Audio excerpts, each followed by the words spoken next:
Santo Agostinho. Livro 8. Capítulo 4, 5 e 6. Confissões.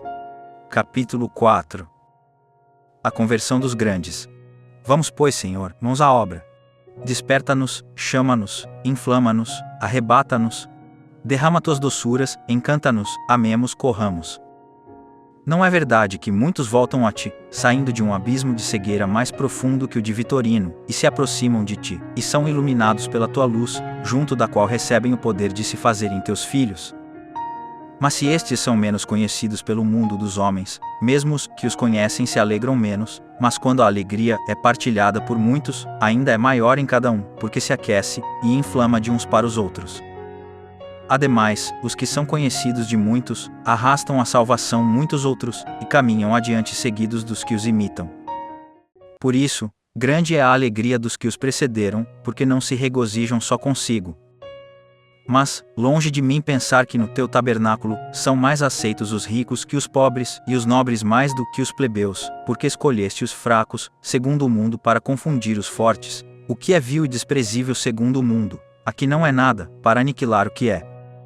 Contudo, o menor de teus apóstolos, por cuja boca pronunciaste essas palavras, quando suas armas abateram o orgulhoso procônsul Paulo, sujeitando-o ao leve jugo de teu Cristo, e fizeram dele um súdito do grande rei, quis, para comemorar tão grande triunfo, mudar seu nome de Saulo pelo de Paulo.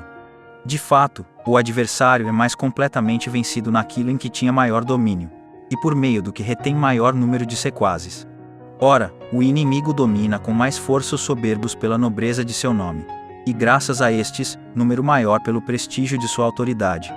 Assim, na medida em que o coração de Vitorino era tido como fortaleza inexpugnável, antes ocupada pelo demônio, e sua língua como dardo poderoso e agudo, que tantas vezes havia dado a morte às almas, tanto mais copiosamente deviam exultar teus filhos, ao verem que nosso rei agrilhoara o forte, e que seus vasos roubados eram agora purificados e destinados à tua honra, convertendo-se em instrumentos úteis ao Senhor para toda a obra boa. Capítulo 5. As duas vontades. Mal teu servo Simpliciano me contou a conversão de Vitorino. Ardi no desejo de imitá-lo. Aliás, era esta a finalidade da narração de Simpliciano. Depois acrescentou que nos tempos do imperador Juliano, uma lei proibia aos cristãos ensinar literatura e oratória. E Vitorino, dócil à lei, preferiu abandonar a escola de pauradores a abandonar teu verbo, que torna eloquentes as línguas dos meninos. Não só me pareceu corajoso como afortunado, por ter encontrado ocasião de se consagrar por ti. Por isso eu suspirava, acorrentado não com os ferros de uma vontade estranha, mas por minha férrea vontade. O inimigo dominava meu querer, e dele forjava uma corrente com a qual me mantinha cativo. Da vontade perversa nasce a paixão, e desta satisfeita procede o hábito, e do hábito não contrariado provém a necessidade. E com estes anéis enlaçados entre si, por isso lhes chamei corrente, me mantinha preso em dura servidão. A nova vontade, que despontava em mim, de te servir sem interesse, de me alegrar em ti, ó meu Deus, única alegria verdadeira, ainda não era capaz de vencer a vontade antiga e inveterada. Deste modo minhas duas vontades, a velha e a nova, a carnal e a espiritual, lutavam entre si, e nessa luta, dilaceravam minha alma. Entendi por experiência própria, o que havia lido. A carne tem desejos contra o espírito, e o espírito contra a carne. Eu vivia ao mesmo tempo a ambos, embora mais o que aprovava em mim do que o que em mim desaprovava. Com efeito, nesta última parte de mim eu era passivo e constrangido, mais do que ativo e livre. Contudo, o hábito que se impunha contra mim vinha de mim mesmo, pois fora voluntariamente que eu chegara onde não queria. E quem poderia protestar legitimamente, se um castigo justo segue o pecador? Eu já não tinha aquela desculpa, com a qual persuadia-me de que, se ainda não desprezava o mundo para te servir, era porque não tinha visão clara da verdade, uma vez que agora já a conhecia de modo indiscutível. Mas ainda apegado à terra, recusava-me a combater em tuas fileiras, e temia ver-me livre dos meus laços, quando devia temer estar por eles atado. Assim, sentia-me docemente oprimido pelo peso do mundo, como em um sonho, e os pensamentos com que meditava em ti eram semelhantes aos esforços dos que desejam despertar, mas, vencidos pela sonolência, voltam dormir. Não há ninguém que queira dormir sempre, e segundo o dito bom senso, é melhor estar desperto que dormir. Contudo, às vezes retarda-se o despertar, quando o torpor torna os membros pesados e, mesmo a contragosto, continua-se a dormir mesmo depois de chegada a hora de despertar. Assim, eu estava certo que era melhor entregar-me a teu amor que ceder à minha paixão. O primeiro me agradava, me dominava, o segundo me encantava, me prendia. Já não tinha o que responder quando me dizias: desperta, ó tu que dormes, levanta-te de entre os mortos e Cristo te há de iluminar. E quando por todos os meios me mostrava a verdade do que dizias, e de que eu estava convencido, não tinha absolutamente nada para responder, senão umas palavras preguiçosas e sonolentas, um momento, depois, um pouquinho mais. Mas este pouquinho não tinha fim, e este momento se ia prolongando. Em vão me deleitava em tua lei, segundo o homem interior, porque em meus membros outra lei combatia a lei de meu espírito, mantendo-me cativo sob a lei do pecado, que estava em meus membros. Com efeito, a lei do pecado é a violência do hábito, pelo qual a alma é arrastada e presa, mesmo contra sua vontade. Merecidamente, porém, pois se deixa arrastar por vontade própria. Pobre de mim! Quem poderia libertar-me deste corpo de morte senão tua graça? Por Cristo, nosso Senhor. Capítulo 6. A narração de Ponticiano. Agora contarei de que modo me arrancaste do vínculo do desejo carnal, que me prendia fortemente, e da servidão dos negócios do mundo, e confessarei teu nome, ó Senhor, meu auxílio, e minha redenção. Levava a minha vida habitual com angústia crescente, todos os dias suspirava por ti, frequentava a tua igreja, quando me deixavam livre os negócios, cujo peso me fazia sofrer. Comigo estava Lípio, desonerado do cargo de jurisconsulto, depois de ter sido assessor pela terceira vez. Ele aguardava a quem vender de novo seus conselhos, como eu vendia a arte da eloquência, se é que pelo ensino a podemos transmitir. Nebrídio, por sua vez, acendendo às nossas solicitações amigas, auxiliava na escola a nosso amigo íntimo, Verecundo. Este, gramático e cidadão milanês, desejava enormemente, e nos instava em nome da amizade, que um de nós lhe prestasse uma fiel colaboração, pois dela muito necessitava. Não foi, pois, o interesse que moveu a Nebrídio, que poderia oferir bem mais vantagem se ensinasse as letras, mas, como grande amigo que era, não quis recusar nosso pedido em obséquio à amizade.